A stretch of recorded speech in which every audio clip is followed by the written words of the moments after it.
금방 자연을 봤는데 정말 푸르르고 아름다웠어요. 물은 너무 맑았고 손을 넣으니까 시원했을 거예요. 근데 여러분 가장 아름다운 곳이 어딘지 여러분 아시죠? 그죠? 에덴 동산이었겠죠. 에덴 동산에서 날마다 하와와 아담이 하나님을 만나고 교제하고 하나님을 찬양하고 또 하나님 주신 것으로 먹고 마시고 너무 아름다운 시간을 보냈을 것입니다. 그런데 어느 날 그 모습이 시기가 난 그 모습이 좀 못마땅한 사탄이 한마디를 하죠. 하와에게 야 너가 저 선악을 알게 하는 저 과일을 먹으면 눈이 밝아져서 하나님같이 될 거야 이렇게 얘기를 하는 거죠. 근데 하와는 깜짝 그걸 속아버렸어요. 왜냐하면 모든 거 다 누릴 수 있는데 딱 한 가지 안 되는 그것이 실제는 내가 승급되어지고 하나님과 지금 뭐 지나기는 하지만 피조물이니까 늘 하나님 우르르 봐야 되는데 내가 하나님 같이 된다니까 눈이 번쩍 떨어질 거예요. 그래서 과일을 먹었어요. 먹는 순간에 하나님과 하와가 관계하던 모든 관계는 다 파괴됐어요. 하나님 그걸 좀 알게 되시죠. 야, 너 왜 그랬니? 그러니까 하나님께서 나에게 아담에게 물으니까 아담이 핑계하죠. 하나님께 나에게 주신 저 여자가 나에게 줘서 같이 먹었습니다. 핑계하면서 그 순간에 남자의 자존심이 날아가 버렸어요. 그죠? 남자는 뭡니까? 가족을 책임지고 아내를 책임지는 사람이지 회피하는 사람이 아니거든요. 여러분, 부부 관계가 파괴됐어요. 여러분, 사탄이 원하는 걸 뭐냐면 하나님과 우리 관계를 완전히 끊어버리는 것이 아니라 그 관계가 파괴되는 걸 원하는 거죠. 부부 관계가 파괴되고 하나님과 우리 관계가 파괴되고 오늘 본문의 주제가 바로 그겁니다. 사탄이 우리들에게 무엇을 공격할까? 우리 뭐 교회 가지만 하지 않아요. 교회 가라. 그런데 제대로 된 예배를 드리지 않기를 원하는 거죠. 너무너무 피곤해서 꾸벅꾸벅 저는 거예요. 저런데 내 마음속으로 사귀는 거죠. 그래 내가 지난 주간 얼마나 열심히 일했는데 지금 내가 그래도 예배 드려 왔으니까 하나님 이 정도는 이해해 주실 거야. 그러면서 꾸벅꾸벅 졸 수 있다는 거죠. 하나님께서 우리에게 원하는 것이 무엇인지를 잃어버리는 순간들. 여러분 우리는 모든 순간을 예배에 초점을 맞추는 거예요. 예배는 하나님을 만나는 장소입니다. 하나님을 만나는 시간이고요. 우리가 큐티를 하든 찬양을 하든 우리가 이 예배를 드리든 하나님 만나는 게 우리의 목적이거든요. 근데 우리는 그것을 늘 순간순간 잊어버린다. 여러분 예배가 드려지지 않으면 하나님과 나의 관계는 단절되어 버려요. 이게 사탄이 좋아하는 거라는 거죠. 여러분 핑계 될 수 있어요. 내가 너무 바쁘니까 일이 많으니까. 여러분도 옳고 사역을 위해서 친구들 전도하기 위해서 주일에 빠지는 거 제가 용납하잖아요. 근데 그런 내용이 아니고 다른 이유들로 내 개인을 돌아보고 나를 돌아보고 내 환경 때문에 개인 관계 때문에 경제력 때문에 내가 예배를 드리지 못한다. 그래서 그거는 이미 하나님과 관계가 깨어진 것이다. 제일 힘들고 어렵고 불쌍한 거죠, 여러분. 우리는 예배 드릴 수 있음에 감사드려야 됩니다. 이곳에 여러분들 있는 것 자체가 가장 큰 축복이에요. 여러분들 모르시지만은 여러분 돌아오실 때 저 앞에 성령님이 참 다 기다리시는 거죠. 굿모닝. 그죠? 왜냐면 여러분 오시는 것을 문 여는 순간에 반겨주시고 여러분 앉는 순간에 옆에 앉으셔서 톡톡 치는 거예요. 잘 왔다. 네가 힘든 거 알고 네가 어제 그 일 때문에 얼마나 속상한지 알지만 그럼에도 불구하고 나에게 왔구나. 그걸 하나님 그게 기쁘신 거예요. 그래서 우리 예배 드리는 게 아무것도 아닌 게 아니라 예배 드린다는 여러분들이 이곳에 오는 발걸음 하나가 아내 눈치, 목사님 눈치 보는 게 아니라 하나님께서 여러분들을 이끌어 오신 거예요. 이걸 믿으셔야 돼요. 우리가 그냥 내가 어쩔 수 없이 오늘 가야 돼. 그게 아니고 여러분 어쩔 수 없이는 그게 아니라 그 환경을 통해서 우리를 하나님이 부르셨다 하는 것을 전제로 한다는 것이죠. 여러분, 사탄이 우리에게 침투하고 우리에게 늘 순간순간 공격하는 것은 이런 관계가 파괴되도록 하는 것입니다. 우리 가족 관계가 파괴되어지고 우리 교회 공동체 관계가 파괴되어지고 자멸하고, 이것을 사탄이 우리에게 창세부터 지금까지 변함없는 전략이에요. 여러분, 사탄은 이 전략 바꾸지 않아요. 왜? 이 전략은 해보니까 이간질하고 착각하게 만들고 관계만 무너뜨리면 모든 게 끝난다는 것을 알고 있는 거예요. 여러분, 이게 재미가 있어요. 왜냐하면 작전을 바꿀 수가 없어요. 바꿀 필요가 없어요. 왜냐하면 똑같이 넘어지는 거 똑같이. 여러분, 어제 A 집사가 넘어졌으면 이 A 집사가 넘어진 걸 모든 교인 다 알고 있잖아요. 그죠? 그러면 다음에 B 집사가 훈련 받을 때 그걸 경험해서 이겨내야 되는데 똑같이 넘어지는 거예요. 사단이 그걸 아는 거죠. 수천 년 동안 지금 해보니까 제일 정확하게 우리를 무너뜨리게 하는 것은 예배 드리면서도 하나님과 관계없는 잠을 통하여서, 예배 드리면서도 내 머릿속에는 예배 이후의 모든 프로그램을 진행시키면서 예배자가 못되게 하는 게 사탄의 전략이에요. 그게 관계를 끊는 거예요. 여러분, 우리 장수가 여기 있다는 게 중요한 게 아니에요. 내 마인드가, 내 마음이 하나님께 얼마나 하나님께 집중할 수 있느냐. 찬양을 하나 드리면서, 그죠? 여러분, 그 마음속에 찬양의 가사 하나하나가 내 신앙 고백이 될 때에 찬양이 되는 거예요. 여러분, 설교하는 이 시간이 중요한 게 아니고요. 찬양단이 찬양 부르는 그 순간부터 우리가 몸에 하나님께 드리는 거잖아요. 예배는 지금 설교를 받는 게 아니고요. 듣는 게 아니고요. 하나님께 드리는 거란 말이죠. 찬양을 드리고, 기도를 드리고, 우리 마음을 드리고, 헌금을 드리고, 예배를 하나님께 드리는 거예요. 근데 이거를 우리가 잊어버리면 모든 관계가 다 파괴된다는 거죠. 아쉬운 거는 수천 년 동안 똑같은 방법으로 사탄이 우리를 공격을 해오는데 우리는 똑같이 넘어지더라는 거죠. 그래서 오늘 이 본문에도 통일의 사건이 나타나 있어서 오늘 본문을 통해서 우리가 한번 어떻게 우리는 기도같이 넘어지지 않을 것인가를 좀 공부하는 학습한 시간이 되기를 바랍니다. 1절에 보겠습니다. 에브라임 사람들이 기도를 이르되 내가 미디안과 사울을 갈 때에 우리를 부르지 아니하였으니 우리를 이같이 대접하면 어쩌미냐 하고 그와 크게 다투었다. 여러분, 지금요 뭘 하고 있습니까? 기도는 300용사가 13만 5천 명 연합군과 대결해서 이겼어요. 근데 여러분, 이 전쟁 자체가 뭡니까? 진짜 450대 1인데 싸울 수 있는 그런 건 아니에요. 어떻게 승리를 했습니까? 철저히 우리 가만히 하나님 하셨어요. 여러분, 이렇게 보셔야 됩니다. 13만 5천 명이 3개국 연합국이거든요. 갑자기 그들이 싹 착각을 해가지고 자기 친구들을, 동료를 혹은 다른 부대 사람들을 서로 용병이잖아요. 모르고 서로를 죽이기 시작했다 이 말이에요. 여러분, 이해가 되십니까? 13만 5천 명을 칼 갖고 있다가 딱 돌아 친구를 찔른 거예요. 그리고 순간적으로 몇만 명? 7만 명이 죽어요. 그렇게 숫자를 낮춘다, 숫자를. 그렇게 우리 소대, 분대 혹은 대대가 있는데 저쪽에는 다른 나라에서 온 용병들인데 서로 오해하고 서로를 죽였다 이 말이에요.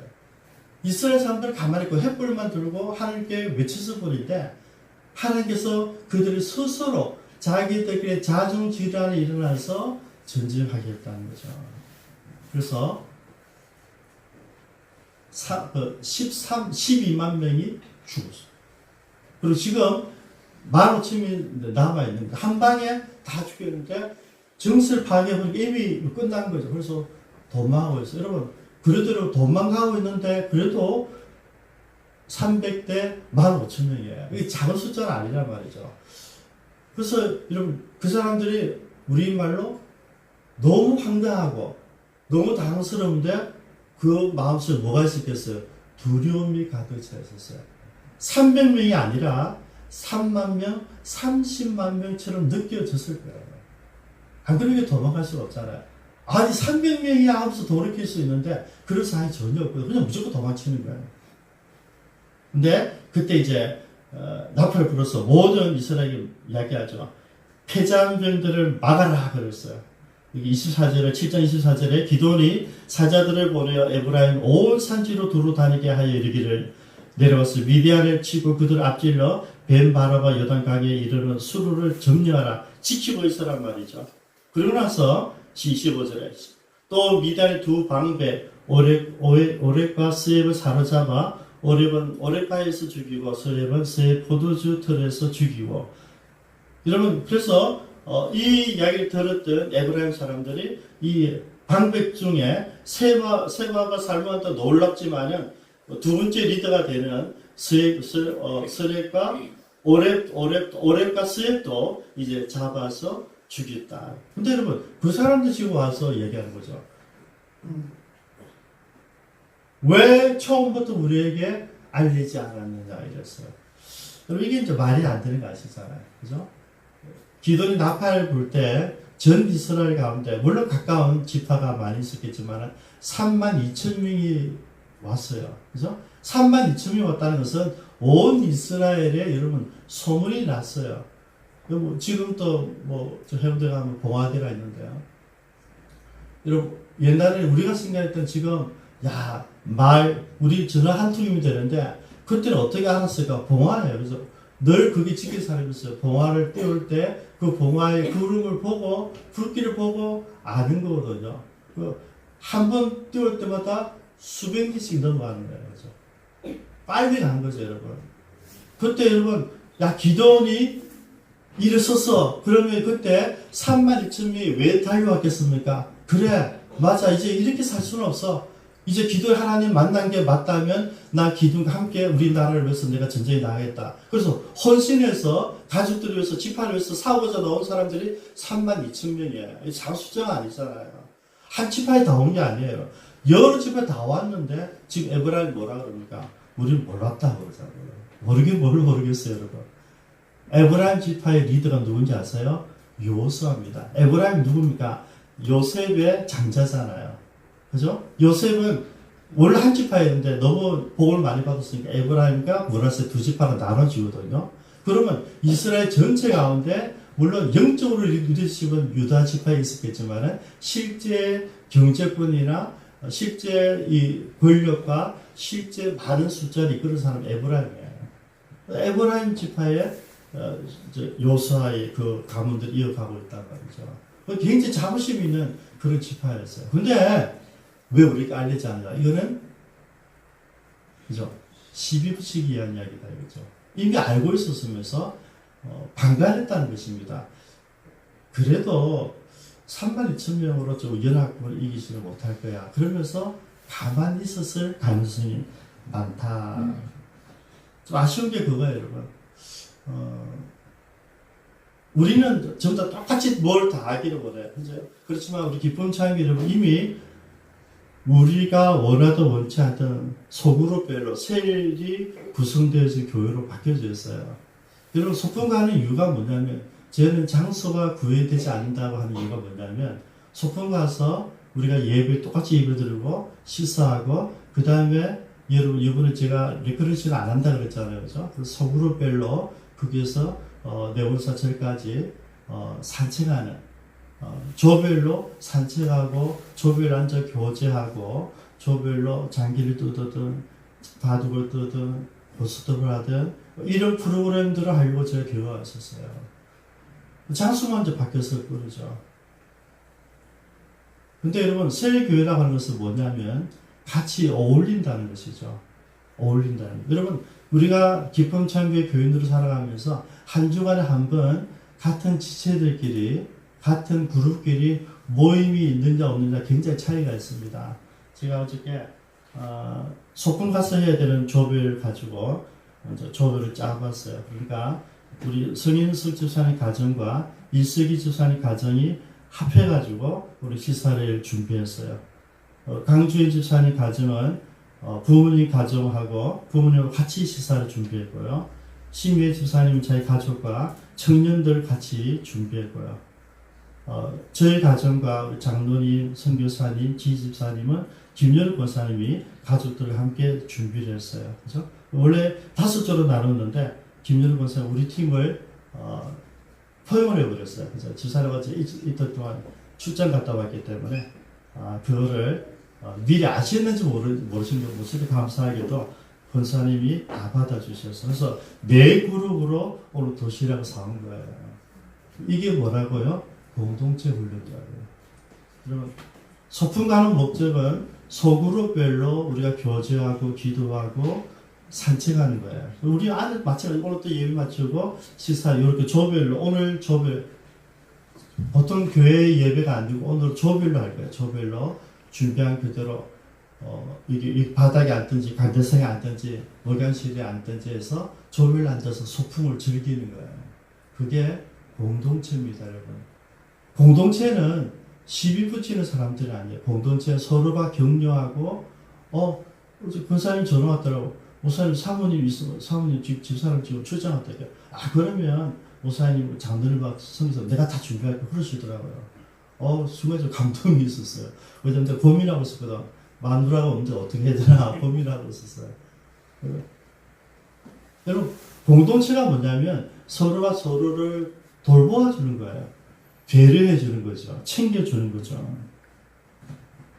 근데 지금 에브라임이 왜 우리가 장자집한데 우리가 누군데 우리를 왜 무시했냐 이렇게 이제 도전에 들어온 거죠. 그러니까 기도원이 얘기하죠. 바로 이 2절을 보십시오. 기도원이 그들에게 이르되 이제 내가 한 일이 너희가 한 것에 비교되겠느냐. 우리가 한 건 아무것도 아니다. 너희들도 너희들이 이거 오랫가 스웹을 잡은 것에 비하면 내가 한 거는 정말 아무것도 아니지 않느냐. 그래서 그들의 자존심을 세워줍니다. 시몬서 이렇게 말했죠. 그래 맞다. 에브라임 지파 너희들이 잘났다 이 말해준 거예요. 그러니까 시비가 없는 거예요. 우리가 신념이 당했다. 니 왜 이렇게 우리 대하느냐 이렇게 하고 있는데 내가 누군데 이러고 있는데 그래 맞다. 네가 잘났다 그러고 아무 문제가 없는 거예요. 우리는 그걸 못 봐주잖아요. 우리가 못 봐주죠. 무슨 소리 하냐면서 내가 다 파벌을 보냈는데 이렇게 따지면 시비거리 같아요. 근데 기도는 오직 그렇지 않았어요. 여러분 근데 이유가 있어요. 이유가 왜 그랬을까? 기도원이 왜 시비를 받아주었을까? 받지 않고 풀어주었을까 하는 거죠. 기도는 뭘 알고 있었어요? 내가 지금 싸워야 될 대상이 누구인지를 알고 있었던 거죠. 지금은 배잔백이지만은 15,000명이 아직 살아있어요. 그들 언제 돌아올지 몰라요. 도망가고 있다가 300명이야? 그러면 돌아올 수도 있단 말이에요, 여러분. 지금 하나님 도와주셨지만은 배잔병들은요, 내가 직접 죽여야 돼요. 여리고성을 무너뜨리는데 하나님 한 방에 물러떨어 줬었어요. 그런데 거기 있는 모든 전일품과 적군들은 우리가 들어가서 죽여야 돼요, 여러분. 내 손으로 잡아야 된다니까요. 가나안 땅은 전쟁 이미 7년 전쟁 통해서 다 이겼어요. 그런데 그 땅에 들어가서 하나님의 백성의 정체성을 심어주고 문화를 만들고 개척이 되기 위해서 우리가 들어가서 각 지방에서 잔존병들을 싸워 이겨야 된다는 거죠. 이게 하나님 원칙이에요. 하나님 우리 공짜로 다 주지 않아요. 원칙적 승리를 주고 그다음에 각계로 우리가 들어가서 싸워 이기라는 이야기예요. 분명히 기도원이 알고 있었던 것은 내가 지금 싸워야 할 대상은 에브라임이 아니라는 거죠. 에브라임 씨 붙이지만은 내 동료, 내 집합, 내 가족, 우리 조국이고 우리가 지금 잡아야 될 사람은 상징적인 사람, 세바와 살문나예요. 저들이 언제 돌이킬지도 모르니까 그들을 쫓아가기에 지금 바쁜 거예요. 그래서 이 시비를 지나버렸다는 거죠. 근데 또 두 번째 시비 붙인 사람들이 나타납니다. 사진을 볼게요. 기도원과 함께 한자들 300명 요단강에 이르러 건너고 피곤하나 여러분 피곤하지 추적하지 않으면 안 돼요. 여러분 지금 저 연합군은 정신들 우리는 다 죽어요. 아직도 300대 15,000명이 여러분 돌이키면 죽어요. 정신 차리기 전에 잡아야 되거든요. 그때 숙고에 이르게 됩니다. 그때 이야기합니다. 우리가 지금 세바 살문나를 뒤로 추적하고 있는데 떡덩이를 좀 달라 그럽니다. 이렇게 6절에 한번 보십시오. 숙고 사람들이 이야기합니다. 숙고 방백들이 이르되 세바와 살문나의 손이 지금 내 손에 있다는 거냐? 어찌 우리가 내 군대에게 떡을 주겠느냐 하는지라. 이게 무슨 말인지 알겠습니까? 지난 7년 동안 이 이스라엘을 마음대로 유린하던 사람이 세바와 살문나예요. 이 두 사람이 뭉쳐 살아있고 그들이 15,000명 살아있다는 걸 알고 있는데 너희들 300명이 지난번에 운이 좋아서 지금 하나님께서 은혜로 이겼겠지만은 이 추적하는 게 쉬운 거 아니다. 이렇게 생각하고 있었다는 거죠. 더 어려운 게 뭔지 아세요? 화가 나요. 내가 돌아올 때 보자 하고 가는데 또 있어요. 8절에. 그 옆에 마을 가니까 분회에 올라가서 그들에게도 그같이 구한적 분회 사람들의 대답도 숙고 사람들의 대답과 같은지라. 그래서 기도원이 화가 났어요. 두고 보자 하고 갑니다. 나 결과를 말씀드리지 않을게요. 읽어보십시오. 여기서 중요한 것은 시비 붙이는 사람들이나 우리 돕지 않는 사람들에게 분노하지 않았다. 지금 그들과 싸울 시간이 아닌 거예요. 이게 중요하게 얘기해야 됩니다. 여러분, 우리에게 주신 사명이 뭔지 알아야 되고요. 소명이 뭔지 알고 있어야 돼요. 우리 그게 모르니까 자꾸 작은 일에, 사소한 일에, 거기에 다투고, 트러블이 생기고, 시기하고 질투하는 거예요. 우리가 살아가면서 가장 힘든 때가 언제냐면, 안 그래도 내가 힘들고 속상한데, 내 가족들이, 내 사랑 친구들, 내 이웃들이 이해하지 못할 때, 내 이웃들이 나를 무시하고 멸시할 때, 그때는 제일 힘들어요. 경험해 보셨습니까? 여러분 안 그래도 참 죽지 못해 살아가는데 그때 야 니 그때 이걸 못해가 그랬잖아. 그때 니 기도 안 해서 이랬잖아. 이런 얘기가 들면 얼마나 창피하고 마음이 아프겠어요. 욥이 안 그래도 억울한 일을 당하고 있는 친구들 와서 야 니가 알지 못한 무슨 죄가 있을 거야. 불밭이 찾아나 이런 걸 쓰니까 친구들 뭐가 좋겠어요, 여러분. 근데 이게 현실이라는 겁니다. 여러분들이 살아가는데 정말 힘들게 살아가고 오늘 하루 버티고 있는데 여러분 힘 빠지게 하는 사람들, 여러분들의 마음을 끄집어내는 사람들, 이 사람들이 바로 내 가족이고 내 이웃들이고 우리 교회 같은 교인들이고 이게 우리의 현실이에요. 근데 저는 오늘 여기에서 우리 가족들의 비판, 우리 교인들의 비판, 이걸 보지 말고 그 뒤에 있는 세력을 보자는 거죠. 그죠? 그들이 아니라 마귀가 가족을 통하여서 나에게 자존심을 찢어버리고 있다는 거예요. 그걸 알아야 돼요.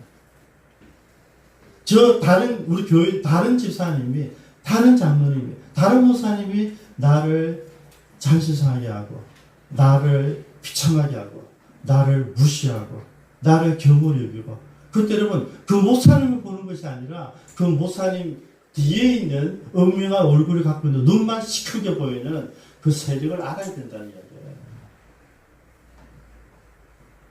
그래서 오늘 기도는요 이런 환경 그냥 쓸데없이 시비 붙이는 에브라임의 그 황당한 시비 그 분해의 사람들과 숙고 사람들의 그 멸시 네가 어떻게 새로 살문을 쫓을 수 있겠니? 이런 이야기들. 기쁨찬 게 너희들이 뭘 할 수 있겠니? 김정정 목사님가 뭘 할 수 있겠니? 이런 소리를 들었을 때 우리는 어떻게 할 것인가? 그 사람들에게 분노하고 아니면 좌절하고 에이 이러고 채워버릴 것인가? 오늘 그걸 기도원이 우리에게 보여주고 있어요. 어떻게 했을까? 첫 번째, 기도원은 소명을 잊지 않았어요. 어떤 소명입니까? 기도하나 내가 이스라엘을 구해야 된다. 사명, 이 300명으로 싸우라는 거예요. 여러분, 소명과 사명을 잊지 않았어. 그래서 견뎌내는 거예요. 제발 그것 좀 하지 말라는데 그 일 하는 게 내 일이라고 한다면 우리 거기에 목숨을 풀어야 되는 거예요. 여러분, 이 목적이 분명하기 때문에 에브라임 12 숙고 사람들의 분해 사람들의 무시를 이길 수 있었어요. 두 번째, 이 소명과 사명이 분명한 기도원은요 사소한 일에 관심을 두지 않았다. 여러분 몰랐던 건 아니에요, 그죠? 시비 붙일 때 얼마든지 이야기할 수 있었잖아. 그때 내가 팝을 보내서 너희들 핑계 대지만 얼마든지 이야기할 수 있어. 지금 권위가 있습니다. 여러분 이제 다음 시간 보시면 기도원은요 왕같이 삽니다. 왕같이. 마치 모습을 좀 안 좋죠. 왕같이 살게 되는데 이 전쟁을 통해서 그는 영웅으로 일어서잖아요. 얼마든 지금 전쟁에 쓰여있기 때문에 모든 이스라엘이 명령할 수가 있어요. 근데 그거 하지 않아요. 지금은 그거 할 때가 아니라는 거죠. 지금은 남은 장병들, 폐산병들을 빨리 잡아 진멸하는 게 목적이에요. 목적이 분명하니까, 내 삶이 분명하니까, 내가 이스라엘을 깨워줘야 된다는 게 분명하니까 사사 시비를 그냥 넘어갈 수 있었던 거죠. 저와 여러분도 여러분 우리가 어떤 일을 할 때 시비 붙이는 사람들이 많이 있을 거예요. 또 우리를 무시한 사람들이 가까운 사람일 때, 가족일 때, 같은 교인도 우리가 힘이 들잖아요. 근데 그때도 똑같은 일이에요. 결국 우리가 볼 것은 그들이 아니라 그들을 통하여서 이야기하고 시비 붙이는 악의 세력을 먹을 수 있어야 된다. 이거죠. 결국 뭡니까? 그것 때문에 시비 붙고, 그것 때문에 자존심 상하고, H 아프라면서 모두 내버리면 누가 좋다고요? 마귀만 좋아한다, 마귀. 이런 핑계, 저런 핑계, 예배 빠지게 한다. 내가 너무 힘들어서 빠지겠다. 내가 아파서 쉬겠다. 또 결국은 뭡니까? 어떤 명분으로든 사단은 우리가 예배 드리지 못하게 하고 하나님 앞에 나와서 기도 드리지 않게 하는 게 최고의 목적이에요. 지금 여러분 기도원의 아버지가 어땠습니까? 아버지 하나님 믿는 사람이었어요. 근데 기도원이 한 이 바알을 제단을 부수고 아사르 상을 쪼갠 걸 보고 뭘 깨달았습니까? 아, 나는 하나님도 숨기고 바알도 숨기는데 이게 아니었구나 하는 충격을 받은 거예요. 우리 다 그렇게 살고 있다니까요. 하나님도 믿지만은 하나님 아닌 세상의 삶은 하나님께서 생각을 생각하는 거죠. 이건 내가 지혜를 판단해야 되고, 내가 공부 열심히 해서 그걸 자격증을 따야 되고, 내가 뭘 잘해야지, 내가 뭐 앞으로 미래가 있는가 우리가 생각하고 살잖아요. 그게 뭔지 아세요? 그게 이미 우리들 속에 하나님 외에 하나의 우상이 있는 거죠. 누구 우상이? 자기의 자기. 내가 있는 거죠. 이건 내가 결정하고, 이건 내 인생이고, 이걸 결정 책임 내가 지는 거예요. 여러분 책임지면 안 돼요, 여러분. 우리는 무능한 사람들입니다. 우리는 할 수 있는 게 없는 사람이에요. 아무것도 힘이 없기 때문에 가난해지고, 그래서 하나님의 은혜를 구하는 사람이란 말이죠. 그게 그렇지 않아요. 근데 내가 있으니까, 우리가 있으니까 계속 넘어지고 상처를 받는 거예요. 여러분, 결국은 사탄의 요구는 한 가지예요. 교회를 떠나게 하고 예배를 드리지 않게 한다. 그때 그 뒤에서 사탄이 웃고 있단 말이에요. 그걸 알아야 돼요. 그래서 지금 꾸지람하고 싶어도 꾸지람 하지 말고요. 품어 주셔야 돼요. 지금 우리가 그를 탓하는 게 아니라 그를 이해해 주고 배려해 주는 게 필요해요. 우리 하나님 앞에서 어떤 핑계도 대서는 안 됩니다, 여러분. 예배보다 더 중요한 건 없잖아요. 하나님 만남보다 더 중요한 건 없잖아요. 그게 없으면 우리는 하나님 사람이 아닌 걸로 봐야 되거든요. 저는 오늘 이 기도원의 이 판단을 보면서, 진짜 크리스찬이라면, 진짜 하나님 사람이라면 어찌 살아야 될까를 생각해 보았던 거죠. 여러분, 저는 두 가지를 생각합니다. 우리 정체성, 우리가 누구인가. 그리고 사소한 일에 우리 올인하지 마세요. 사소한 것은 그리 중요한 거 아니다. 그 내가 안 해도 되고, 내가 꾸지람 안 해도 되고, 내가 몰라도 되는 거예요. 근데 제일 무서운 게 뭐죠? 저와 여러분들 자존심이에요. 자존심을 딱 깨는 순간에 여러분들 찢어지잖아요. 그 자존심도 우리 거 아니다. 믿습니까? 여러분 자존심이 내려놔야지 하나님께 무릎 꿇는 거예요. 마지막 순간에 잠시 칙하는 순간부터 우리는 모든 거 다 내버려야 돼요. 캐서라. 아닙니다, 여러분. 우리 마지막 순간까지 그걸 잡고 있을 때 나는 누구인가? 우리는 뭡니까? 하나님 앞에 십자가 앞에서 넘어진 자예요. 모리아산 위에 우리가 배를 벌리고 온 몸을 갈리고 하나님 앞에 제물을 바쳐진 사람들 우리들이라니까요. 로마서에서 얘기했잖아요. 너희는 이미 죽었었다. 우리 그걸 모르는, 우리는 죽었다 살아난 사람들이니까 우리 것이 없어요. 내 시간, 내 인생, 내 미래가 없어요. 우리 모든 것을 오직 하나님 나를 위해서 죽으신 그 예수 그리스도의 영광을 위해서 사는 게 우리 본질이에요. 그걸 모르니까 이 시비에 이런 그들의 무시에 다 넘어지는 거거든요. 우리 한번 기도하시겠습니다.